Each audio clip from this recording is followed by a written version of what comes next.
할렐루야. 우리 선하신 주님의 자비와 은혜와 평강이 우리 모두 가운데 임하기를 간절히 원합니다.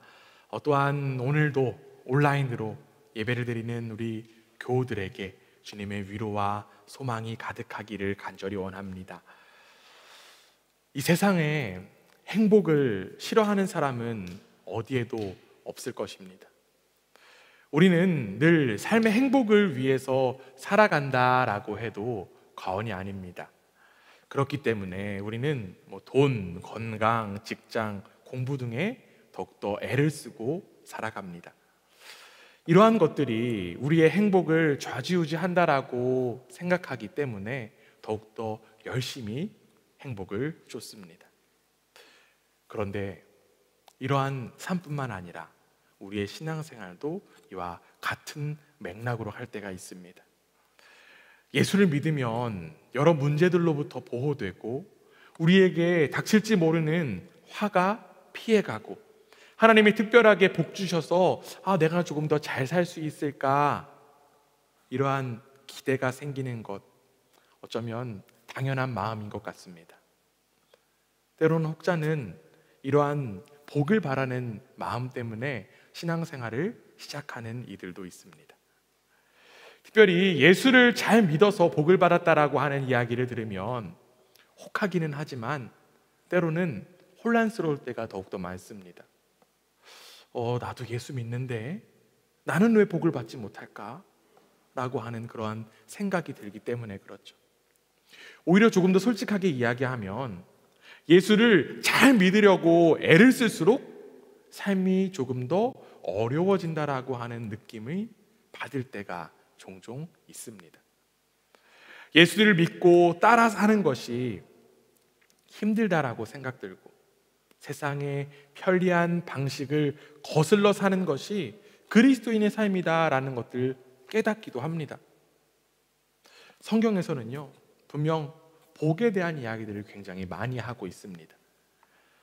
그래서 복을 좋아하는 우리는 그 축복의 말씀에 귀를 기울이기도 하고요, 때로는 축복의 말씀만 보기도 합니다. 이 모든 것들이 기복적인 신앙이다라는 것들을 알면서도 복에 눈과 귀를 가까이 하지 않는 이들은 없을 것입니다. 복을 준다라고 하는데 마다하는 이들 없을 것입니다. 그렇기 때문에 우리는 이 복에 대해서 제대로 알아야 할 필요가 있습니다. 성경에서 이야기하고 있는 복이 도대체 무엇인지에 관하여 우리는 제대로 알아야만 합니다. 하나님께서 허락하신 그 축복, 하나님께서 허락하신 그 복에 관하여 성경 여러 곳에서 찾을 수 있지만 저는 특별히 이 구절이 하나님께서 허락하신 그 복에 대해서 너무나도 잘 나타나고 있다고 생각합니다. 시편 73편 28절 말씀인데요, 앞에 화면 보고 함께 한번 읽어보겠습니다. 함께 읽습니다. 시작. 하나님께 가까이 함이 내게 복이라. 내가 주 여호와를 나의 피난처로 삼아 주의 모든 행적을 전파하리이다. 아멘. 지금 시편의 시인은 복이 무엇이라고 고백하고 있습니까? 하나님을 가까이 하는 것이 복이다라는 이야기하고 있습니다. 즉 하나님과의 관계 회복이 가장 큰 복이다라고 이야기를 하고 있는 거예요. 하나님이 우리 자신의 하나님, 나의 하나님이 되는 것이 바로 우리 가운데 가장 큰 축복입니다. 이 미물에 불과한 인간이 천지 만물을 만드신 하나님을 우리의 하나님, 나의 하나님이라고 고백할 수 있다는 것, 그것이 바로 축복이라고 하는 것이죠. 예수를 믿는 것은 하나님으로부터 무언가를 자꾸만 얻어내는 것, 그것뿐만이 아니라 가장 중요한 것은요, 하나님 그 자신을 얻는 것이 너무나도 중요합니다. 하나님을 아버지로 섬기는 것, 하나님을 알아가고 하나님을 알아간 만큼 하나님을 사랑하는 것, 그리고 그 사랑을 누리는 것이 우리가 예수를 믿을 때 얻는 가장 큰 축복이라고 하는 사실입니다. 오늘 우리는 갈라디아 교회에 보낸 이 사도 바울의 편지에 귀를 기울이고 있습니다. 사도 바울은 진짜 복음에 대하여 이야기하면서 다른 복음에 현혹된 그 갈라디아 교회의 교우들을 향하여서 계속적으로 책망하고 있어요. 계속적으로 지금 훈계하고 있는 거예요. 결국 사도 바울이 이야기하고 있는 진짜 복음, 복음이라고 하는 것 결국에는 복된 소식이잖아요. 기쁜 소식이거든요. 하나님과의 관계 회복이라고 하는 그 참된 복에 대해서 지금 사도 바울이 이야기를 하고 있습니다. 갈라디아 교회는요, 다른 복음이 복으로 가는 길이라고, 이 다른 복음, 거짓 교사들에서 의해서 선포된 그 다른 복음이 정말 복으로 가는 길이라고 착각했고 결국에는 그 복을 따라갔습니다. 그러나 그 길은 어떻습니까? 분명 복의 길이 아니었습니다. 진짜 복음만이 복의 길이라고 하는 사실을 사도 바울은 지금 갈라디아서에서 계속적으로 목에 핏대를 세우면서 이야기를 하고 있어요. 진짜 복음을 통해서 얻은 그 복에 관한 이야기를 하고 있던 사도 바울은 성경에 나온 대표적인 복의 사람에 대한 이야기를 하고 있습니다. 오늘 우리가 함께 읽은 성경에 보면 누구의 이름이 나올까요? 그렇죠. 아브라함에 대한 이야기를 하고 있습니다. 오늘 우리가 함께 읽은 말씀 6절인데요. 다시 한 번 더 함께 읽어보겠습니다. 함께 읽습니다. 시작. 그것을 그에게 의로 정하셨다 함과 같으니라. 아멘. 여러분, 아브라함 하면 무엇이 떠오르십니까? 네. 뭐 떠오르시나요? 네. 그렇죠. 믿음의 조상. 그래서 우리 어렸을 때부터 이런 거 하잖아요. 믿음의 조상. 네. 저만 해봤나요? 네. 네. 믿음의 조상이라고 불리는 아브라함은 우리가 잘 아는 것처럼 믿음의 사람이었습니다. 어떻게 보면 이스라엘의 시조, 유대인들의 시조격인 이 아브라함은요, 축복을 받은 사람이었어요. 창세기 12장에 따르면 아브라함은 이스라엘의 그 조상, 하나님은요, 이스라엘의 조상인 아브라함에게 그의 후손이 큰 민족을 이루어 하나님의 복을 받고 하나님께서 주신 땅에서 살 것이라는 그런 약속을 해주셨습니다. 성경 말씀 찾아볼게요. 창세기 12장 2절인데요. 이렇게 되어 있습니다. 내가 너로 큰 민족을 이루고 내게 복을 주어 내 이름을 창대하게 하리니 너는 복이 될지라. 이스라엘 백성들에게, 유대인들에게 너무나도 중요한 이 아브라함은요, 복의 사람이었습니다. 그런데 여러분, 아브라함이 축복을 누린 이유가 무엇이었을까요? 우리는 믿음의 조상이라고 하는 별명답게 아브라함이 믿음의 삶을 살았기 때문에 축복을 받았을 거예요 라고 쉽게 생각할 수 있습니다. 그 믿음의 대표적인 장면 무엇이 있나요? 여러분들이 잘 알고 있는? 그쵸? 네. 귀한 아들, 뒤늦게 낳은 그 귀한 아들 이삭을 하나님께서 바치라고 하자 말씀 순종하여서 그 모습으로 인하여서 믿음의 사람이다, 축복을 누렸다라고 많이들 이야기하곤 합니다. 물론 그 사실도 어느 정도 맞아요. 그러나 사실 아브라함의 삶을 좀 돌아보면요, 이 아브라함도 믿음의 사람이고 또한 축복의 사람이라고 불리는 이 아브라함도 완벽한 삶은 아니었음을 확인할 수 있습니다. 하나님의 부르심을 받은 아브라함이요, 갈대아 우르에서 출발하여서 하란을 거쳐서 가나안 땅에 이르게 되었습니다. 그런데 그때 가나안 땅에 기근이 몰려왔어요. 그래서 어쩔 수 없이 아브라함은요, 애굽을 향해서 갈 수밖에 없었습니다. 그런데 애굽 땅을 향해서 나아간 아브라함에게는요, 한 가지 걱정이 있었습니다. 걱정이 무엇이었냐면 자신의 아내인 사라가 너무나도 예쁘다는 거였습니다. 너무 예쁘다라고 하는 그 걱정.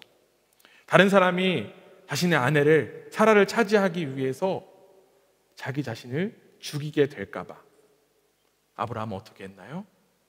아내를 누이라고 속이는 그런 일을 벌이게 되었습니다. 한 번뿐이 아니에요.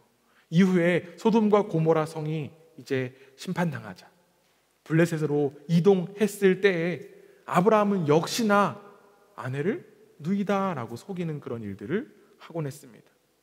결국 아브라함의 삶은요, 우리가 익히 알고 있는 믿음의 조상, 믿음의 사람의 완벽한 게 일치하지는 않는 것 같은 모습을 확인할 수 있습니다. 그런데 여러분, 분명한 것은 그는 복의 사람이라고 하는 거예요. 그는 축복을 받았다라고 하는 것입니다. 도대체 이 아브라함이, 이 완벽하지도 않았던, 완벽한 믿음을 가지고 있지도 않았던 이 아브라함이 복을 받게 된 이유가 무엇이었을까요? 그 대답을 창세기 15장 6절을 통해서 확인할 수 있습니다. 우리 앞에 화면 보고 함께 한번 읽어보겠습니다. 함께 읽습니다. 시작. 여호와께서 이를 그의 의로 여기시고, 아브라함이 무엇을 했기 때문이 아니라 아브라함이 단지 하나님을 믿었기 때문에, 아브라함이 하나님을 믿음으로써 하나님은 아브라함의 믿음을 의로 칭하셨습니다. 하나님은 아브라함이 의로운 삶을 살았기 때문에 의롭다, 의로운 사람이다, 의인이다 라고 여기신 것이 아니었어요. 아브라함의 마음과 행동 여전히 불의함에도 불구하고 하나님은 그를 의로워서 정죄당하지 않을 그 사람처럼 대하셨다라고 하는 것입니다. 즉, 사도 바울이 진짜 복음에 관하여 이야기를 하면서 이 아브라함에 대한 이야기를 하는 것은 유대인들이 너무나도 잘 알고 있고 너무나도 좋아하는 이 아브라함 역시나 의로운 행위를 해서 의인이 된 것이 아니다라고 하는 사실을 알려주기 위해서 지금 아브라함의 이야기를 하고 있는 것이죠. 사도 바울은 부족한 죄인인 상태에서도 하나님의 사랑과 하나님의 용서와 하나님의 용납을 받는 것이 충분히 가능하다라고 하는 사실을 갈라디아 교회 교인들에게 이야기하고자 했던 것이죠. 최근에 저는 전화 한 통을 받게 되었습니다. 오래전에 함께 신앙생활을 하던 분이었는데요. 그분은 신앙적으로 조금 어려움이 처해 있었던 그런 상황이었습니다. 왜냐하면 구원파적인 교리와 소위 정통이라고 불리는 정통 기독교의 교리의 진리에 대해서 충돌하는 그런 지점 가운데 있었고, 그것에 대해서 궁금증을 가지고 저한테 전화를 했던 것입니다. 그래서 저에게 여러 가지 질문들을 계속적으로 던졌어요. 참 그 질문을 듣는 저는 쉽지 않았습니다. 어떻게 대답해야 될지 난감한 질문도 좀 많았고요. 여러 질문들 가운데 특별히 이 질문이 떠오릅니다. 우리는 의인인가요? 죄인인가요? 라고 하는 질문이었습니다. 여러분, 이 질문에 어떻게 대답하시겠습니까? 여러분은 의인입니까? 여러분은 죄인입니까? 사실 이 질문은 구원파에서 많이 사용하는 질문이라고 해요. 그래서 구원파에서 사람들을 미혹시키기 위해서 이런 질문을 던진다라고 합니다. 그 질문 속에 이제 둘 중에 아무 쪽에 답을 해도 결국 그들의 작전에 걸리게 되는 질문이 의인인가요? 죄인인가요? 라고 하는 질문입니다. 의인이다 라고 대답하면 어떻게 대답하냐면요, 로마서 3장 10절에 따라서 의인은 없나니? 라는 이야기를 하고요. 반대로 나는 죄인입니다 라고 고백하면 죄의 삭은 사망이요 라고 하는 대답을 합니다. 그런데 여러분, 종교개혁자 마틴 루터는요, 이렇게 이야기했습니다. 그리스도인은 의인인 동시에 죄인이다. 그리스도인은 의인인 동시에 죄인이라고 하는 거예요. 우리의 모습은 결국 자기중심성이 가득한 죄인이지만 동시에 하나님의 은혜가 가득한 의인이라고 하는 것이죠. 역설 같은 그런 고백이지만 우리는 의인이면서 동시에 죄인이라고 하는 인식, 이러한 고백들 우리에게 너무나도 중요합니다. 인간의 본성에 있어서는 여전히 죄인이지만 그럼에도 하나님은 우리를 의인 삼아 주셨다라고 하는 것, 그것이 바로 우리 가운데 은혜라고 하는 거죠. 사도 바울은요, 로마서에서 이렇게 한번 또 고백합니다. 로마서 4장 5절인데요. 이를 아니할지라도 경건하지 아니한 자를 의롭다 하시는 이를 믿는 자에게는 그의 믿음을 의로 여기시나니. 하나님께서는 경건하지 아니한 자를 의롭다 하신다라고 이야기합니다. 결국 우리가 아까 이야기했던 아브라함의 이야기를 좀 돌아가 보면요, 결국 아브라함의 의롭다함을 받은 것은 그의 의로운 행동 때문이 아니라 하나님께서 그를 의롭다고 여겨주셨기 때문에 그가 의로운 사람이 되었다라고 하는 거죠. 마찬가지로 우리에게도 아브라함과 같은 의로운 지위가 허락되었는 줄 믿습니다. 우리의 마음과 우리의 삶이 특정한 수준, 특정한 목표, 예배 이런 것들에 도달했기 때문이 결코 아니죠. 우리의 삶이 너무나도 깨끗하게 정리되었기 때문에 우리에게 의가 전가된 것이 결코 아닙니다. 비록 우리는 죄인이지만 그럼에도 불구하고 하나님은 우리를 의롭다고 칭해 주셨습니다. 오직 예수 그리스도의 은혜로 말미암아 우리를 의롭다고 받아주신 것이죠. 그 사실을 믿음으로 받아들인 아브라함은 하나님께 의인으로 받아들여졌고요, 결국 그는 하나님과의 관계의 회복이라고 하는, 하나님과 함께함이라고 하는 가장 큰 복을 누리게 되었습니다. 그리고 그 아브라함에 허락된 그 복이 지금 우리에게도 허락된 줄 믿습니다. 오늘 본문 말씀 9절인데요, 우리 한 목소리를 함께 한번 읽어보겠습니다. 함께 했습니다. 시작. 그러므로 믿음으로 말미암은 자는 믿음이 있는 아브라함과 함께 복을 받느니라. 아멘. 이 죄인인 우리는 하나님을 향한 믿음으로 말미암아 의인으로 칭함을 받았고, 이제는 아브라함과 같은 축복을 누리게 되었다라고 하는 것이죠. 사랑하는 교회 여러분, 우리에게 가장 큰 축복은 하나님께서 우리를 의롭다라고 여겨주신 것임을 믿으시길 바랍니다. 그렇기 때문에 하나님과의 관계가 회복되었다는 그 사실을 우리는 감사함으로 바라볼 수 있어요. 하나님의 은혜를 믿음으로 또한 구원으로 고백하는 축복, 우리 가운데 허락되었음을 바라보며 그 축복을 가득 누리는 복된 여러분 되시기를 주님의 이름으로 부탁드립니다. 사도 바울은 아브라함과 같은 믿음이 있으면 그 복을 받는다라고 하는 그 믿음으로 하나님과의 관계 속에서 축복이 있음을 이야기하면서 이어서 아주 끔찍한 이야기를 하고 있어요. 반대로 저주 아래에 있는 모습에 대한 이야기를 하고 있습니다. 오늘 본문 10절 말씀인데요, 우리 이어지는 말씀 함께 읽습니다. 시작. 무릇 율법 행위에 속한 자들은 저주 아래에 있나니 기록된 바 누구든지 율법책에 기록된 대로 모든 일을 항상 행하지 아니하는 자는 저주 아래에 있는 자라 하였음이라. 아멘. 바울은요, 저주 아래에 놓인 사람들이 있다라고 해요. 근데 그 사람이 어떤 사람이냐고 하면 율법으로 사는 사람이 저주 아래에 있는 사람이라고 이야기를 합니다.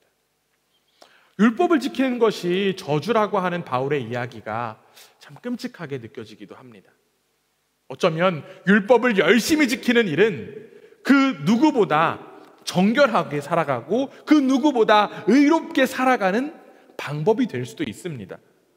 그래서 다른 복음을 외치던 거짓 교사들은 이 율법을 지키는 것이 가장 구체적이고 가장 확실한 방법이다라고 이야기하면서 갈라디아 교인들을 현혹했던 것이죠. 율법을 열심히 지키면 자신이 그 축복을 누리고 있다라고, 율법을 열심히 따르면 내가 구원받았다라고 착각할 수 있기 때문에 충분히 그 율법에 대한 이야기를 했던 것이죠. 저의 어린 시절을 돌아보면요, 참 이 거짓 교사들, 갈라디아 교회를 현혹시켰던 거짓 교사들의 모습과 별반 다를 바가 없었던 모습인 것 같아요. 저는요, 이렇게 말씀드리기 좀 부끄럽지만 제가 고등학교 때부터 열심히 큐티를 했어요. 네, 매일매일. 네. 그래서 그 당시에 있었던 청소년 매일 성경이라고 하는 청매라고 하는 책으로 매일같이 이렇게 큐티를 했습니다.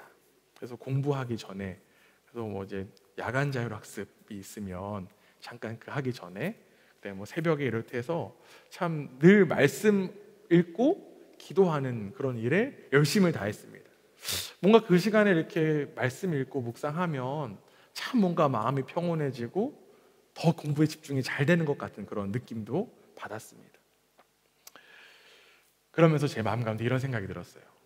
이게 매일 큐티하고 주일에 나가서 교회 나가서 말씀 듣고 하는 것, 이게 인생에 참 도움이 되겠구나, 내가 올바른 인생을 살아가는 데 굉장히 도움이 되겠구나 라고 하는 생각에 도달했습니다. 여러분, 이 생각 어떠십니까?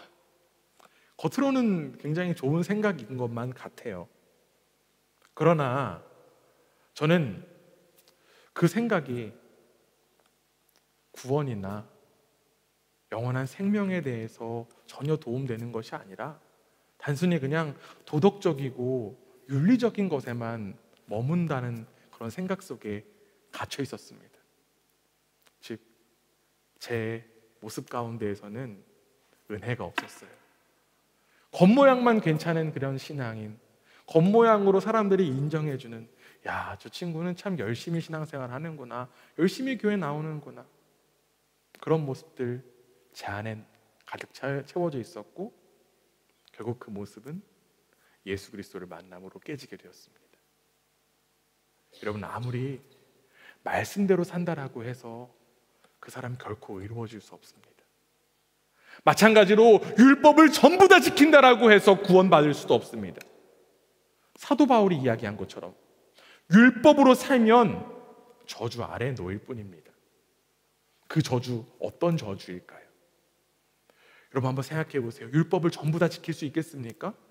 지킬 수 없어요. 지킬 수 없다라고 하면 마음 가운데 어떤 마음이 찾아올까요? 내가 율법을 지키지 못했다라고 하는 불안감이 자연스럽게 찾아올 수밖에 없습니다. 율법을 완벽하게 지키고 싶다라고 하는 그 마음 때문에 자꾸 초조할 수밖에 없어요. 결국 율법을 지키는 일이 겉으로는 참된 신앙인의 모습 같지만 이는 자기 힘으로 구원의 성취를 하려고 하는 어리석은 모습에 불과한 것이죠. 그리고 그 일은 방금 제가 말씀드렸던 것처럼 심리적인 저주를 동반합니다. 비판에 과민해지고요, 다른 사람들과 자꾸만 비교하게 되고요, 그리고 자기 수준을 몰라서 늘 불안해합니다. 자신의 수준을 증명받고 싶어서 자꾸 자기 자랑을 내놓습니다. 결국 그 삶이 바로 저주 아래에 놓인 삶이다라고 하는 것이죠. 무언가 물리적인 그런 피해, 물리적인 저주가 없더라도 이러한 것들, 하나님께서 허락하신, 하나님 아래에 있는 그런 저주이고 심판임을 우리는 바라볼 수 있어야만 합니다. 내 힘으로 구원을 추구하는 모습, 결국에는 하나님보다 자신이 위에 있으려고 하는 모습일 뿐이고, 이는 하나님의 심판과 저주 아래 놓일 수밖에 없는 모습입니다. 이제 우리는 그 저주에서 벗어날 수 있어야만 합니다. 그리고 더 나아가 그 저주는요, 이미 우리에게서 떠났습니다. 여러분을 붙잡고 있는 그 큰 저주들은 이미 우리에게서 떠났다라고 하는 거예요. 왜냐하면 오히려 우리가 받아야 될 그 저주를 누가 받으셨기 때문에 예수 그리스도께서 받으셨기 때문에 그렇습니다. 오늘 본문 13절에 이렇게 되어 있습니다. 우리 함께 읽어보겠습니다. 시작. 그리스도께서 우리를 위하여 저주를 받은 바 되사 율법의 저주에서 우리를 속량하셨으니 기록된 바 나무에 달린 자마다 저주 아래 있는 자라 하였음이라. 아멘. 예수님께서는요, 우리를 위하여 대신 저주 받으셔서 우리를 축복의 자리로 이끄셨습니다. 사도 바울이 고백한 것처럼 그 당시에 유대인들의 사고 속에는요, 가장 저주받은 사람의 이미지가 있었어요. 신명기 21장 22절에서 23절에 보면 이렇게 되어 있습니다. 사람이 만일 죽을 죄를 범함으로 내가 그를 죽여 나무 위에 달거든 그 시체를 나무 위에 밤새도록 두지 말고 그날에 장사하여 내 하나님 여호와께서 내게 기업으로 주시는 땅을 더럽히지 말라. 나무에 달린 자는 하나님께 저주를 받았음이니라. 구약시대의 사형 집행은요, 돌로 사람을 쳐 죽이는 거였습니다. 사형 집행을 한 이후에 하나님께 이 사람이 버림받았다라고 하는 상징으로 시체들을 나무 위에 걸었습니다. 나무에 달렸기 때문에 저주받은 것이 아니라 저주받은 표시로 나무에 단 것이죠. 가장 저주받은 사람이 나무에 달려 죽은 사람이라고 하는 인식, 그 당시 사람들의 인식 가운데 있었습니다. 그런데 우리는 이 사도 바울의 고백처럼 가장 큰 저주를 받으신 분을 너무나도 잘 알고 있습니다. 그분이 누구입니까? 바로 예수 그리스도십니다. 예수님은 십자가에 달려서 죽으셨습니다. 그런데 그 죽음이 그냥 단순한 죽음이 아니라 하나님께 버림받았다라고 하는 저주의 죽음을 받으신 거예요. 예수 그리스도의 죽음은 가장 큰 저주의 죽음이었습니다. 그런데 여러분, 그분이 왜 이렇게 큰 저주를 받으셔야만 했을까요? 그분이 율법을 지키지 않았기 때문에 저주받으셔야 되는 걸까요? 그분이 끔찍한 잘못을 저질렀기 때문에 가장 큰 저주를 받으셔야만 했을까요? 아니죠. 우리가 앞서서 13절에서 봤던 것처럼, 바울이 이야기했던 것처럼 예수 그리스도는 누구를 위하여?